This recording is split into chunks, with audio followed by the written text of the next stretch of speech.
Assalamualaikum warahmatullahi wabarakatuh dan salam sejahtera kepada semua pelajar. Pada topik kali ini, kita akan belajar bagaimana cara memilih isu kajian untuk menjalankan penyelidikan. Dalam topik pada kali ini juga, sila beri perhatian bahawa anda akan belajar apakah beza di antara isu kajian dan juga tajuk kajian. Okey, jadi hasil pembelajaran untuk pada kali ini ialah bagaimana memastikan isu kajian yang relevan dan sesuai untuk dijadikan projek penyelidikan tahun akhir anda. Okey. So, apakah itu isu kajian? Isu kajian ini adalah merujuk kepada persoalan ataupun permasalahan dalam dunia realiti. Tapi untuk sesi ini, kita fokuskan kepada dunia perniagaan, dunia pengurusan dan juga dunia organisasi.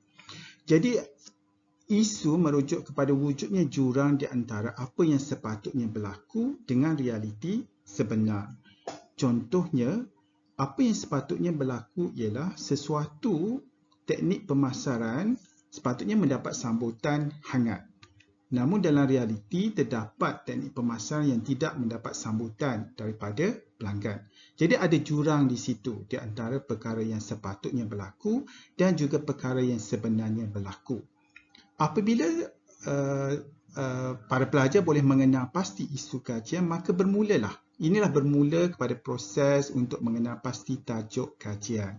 Jadi apabila para pelajar bertanya kepada saya tentang kesesuaian sesuatu tajuk kajian, lebih baik adalah untuk para pelajar menjelaskan kepada saya dahulu isu kajian. Mungkin berikan saya penjelasan isu kajian dalam satu perenggan, kemudian barulah mengemukakan cadangan tajuk. Bukan dengan hanya mengemukakan cadangan tajuk satu baris tajuk sahaja tanpa memberi sebarang penjelasan kepada isu kajian. Dalam keadaan ini, saya sukar untuk memberikan pandangan ataupun persetujuan ke atas cadangan tajuk yang dikemukakan. Jadi isu di sini merujuk kepada permasalahan di antara yang sepatutnya berlaku dengan yang sebenarnya berlaku. Okey.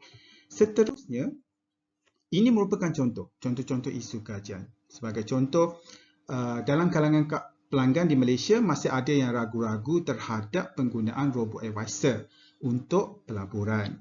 Ataupun di kalangan para pelabur di Malaysia yang melabur, tahap kefahaman mereka terhadap kesedaran ESG, Environmental Social Governance issue masih rendah. Manakala dalam bidang pemasaran pula, contoh isu kajian adalah pemasaran digital menggunakan AI tidak dapat meningkatkan kepercayaan pengguna, ataupun corak pembelian pengguna di Malaysia sekarang masih tidak selari dalam menyokong kepada agenda produk lestari ataupun green product. Manakala dalam bidang strategi perniagaan pula, contoh isu kajian adalah bilangan ataupun jumlah perusahaan kecil dan sederhana yang menjalankan digitalisasi perniagaan masih kecil ataupun masih rendah, ataupun perusahaan kecil dan sederhana menjalankan strategi digitalisasi ke dalam perniagaan mereka secara kabur ataupun secara tidak jelas ataupun tidak mengikut teknik yang tepat. Seterusnya isu yang lain contoh isu yang lain dalam perniagaan adalah strategi kelestarian dalam perniagaan diamalkan oleh banyak perniagaan tetapi pencapaiannya masih lemah ataupun rendah. Jadi bagaimana isu ni kemudian berpindah menjadi tajuk. Contoh isu. Saya tunjukkan perkaitan di antara isu, persoalan dan tajuk.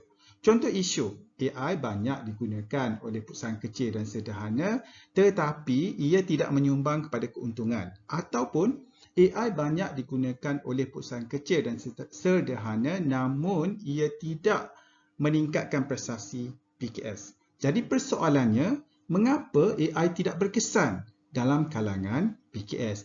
Kemudian daripada inilah terhasilnya tajuk. Maka tajuk kajian anda ialah ingin mengkaji apakah faktor yang mempengaruhi keberkesanan penggunaan AI terhadap prestasi PKS di Malaysia. Maka sekarang barulah anda dapat tajuk, iaitu faktor yang mempengaruhi keberkesanan AI terhadap prestasi PKS di Malaysia. Dan tajuk ini datang dari mana? Tajuk ini datang daripada isu tadi, di mana isunya ialah PKS di Malaysia telah menggunakan AI. Namun, penggunaan AI ini tidak memberi kesan kepada prestasi perniagaan PKS. Maka dari sinilah, daripada isu inilah maka lahirnya tajuk kajian. Okey. Untuk tengok, untuk lihat sama ada anda sudah faham ataupun tidak untuk topik pada kali ini, sila jawab soalan ini. Manakah paling sesuai dijadikan isu? AI, teknologi masa depan. B, banyak syarikat Malaysia menggunakan teknologi digital. C, walaupun AI digunakan, prestasi perniagaan tidak meningkat. D, teknologi semakin berkembang. Jika lihat di situ, jawapannya adalah C. Maka apabila kita sebut isu kajian, ia mesti merujuk ataupun menampakkan di situ adanya permasalahan ataupun jurang. Misalnya, AI digunakan tetapi prestasi perniagaan tidak meningkat. So, nampak tak ada permasalahan dan jurang di situ. Sekian, terima kasih.